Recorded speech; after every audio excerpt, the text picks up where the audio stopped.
Sioux City was growing in the 1880s, and with that growth came a lot of illegal activity that led to a famous unsolved murder and a whole lot more.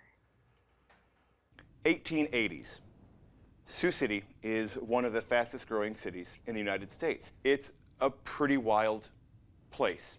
Sioux City, nicknamed Little Chicago back then, was a center for growth and crime. The state of Iowa passes a prohibition law, prohibition of alcohol, just similar to the prohibition of alcohol that was around in the 1920s, with which we might be more familiar.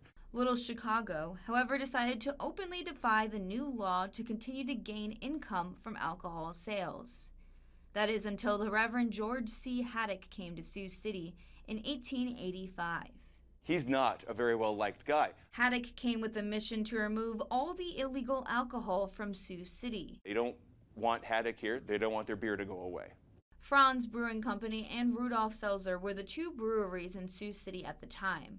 Neither hid their disdain for Haddock. He is confronted by a group, and from that group, a shot is fired. Haddock falls to the street, dies. It was a shot heard around the country. This is really bad publicity for Sioux City to have a minister gunned down in the street. There are headlines in newspapers across the country, "Does God rule or the devil in Sioux City?" Yikes. John Dorf was the first man to stand trial for Haddock's murder. He was the foreman of the Franz Brewing Company.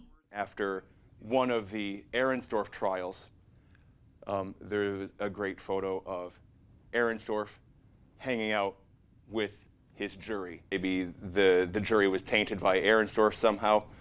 I don't know.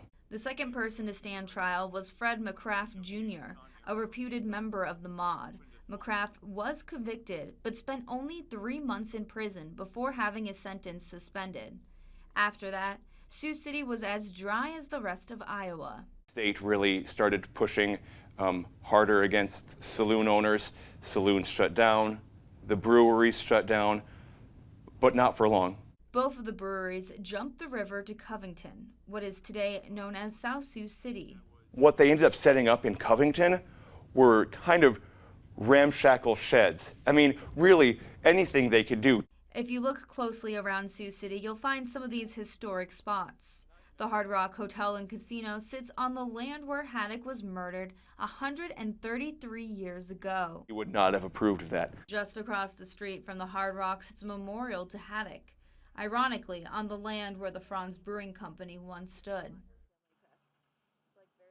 Today, of course, alcohol is again legal in Sioux City. In fact, downtown is home to a number of bars, microbreweries, and a growing nightlife.